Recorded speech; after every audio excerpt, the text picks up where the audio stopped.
Fall is officially here. Having arrived over the weekend, police are preparing drivers for an uptick in deer activity over the next few months. Yeah, a crash involving a deer can cause serious injury or even death. WKYT's Mariah Congito has some tips from police about what you can do to try and avoid this type of collision.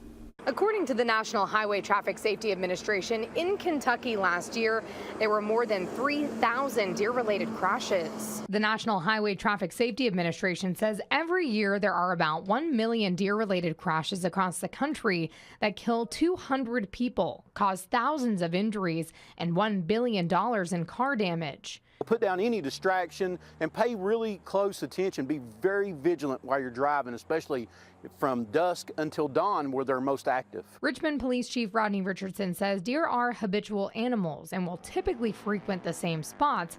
However, that doesn't mean they won't be on the move.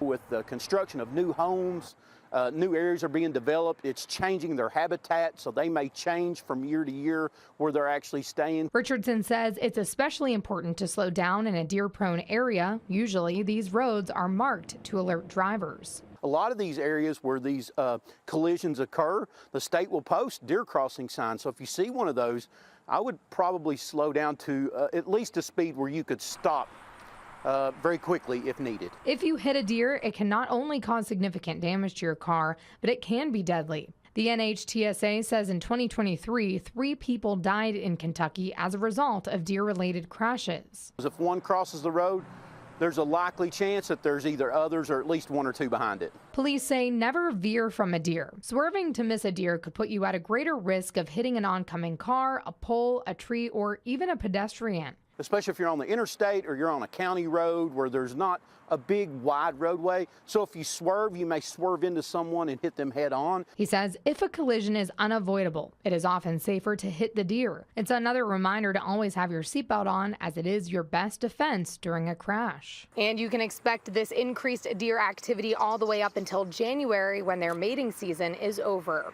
In Richmond, Mariah Congito, WKYT.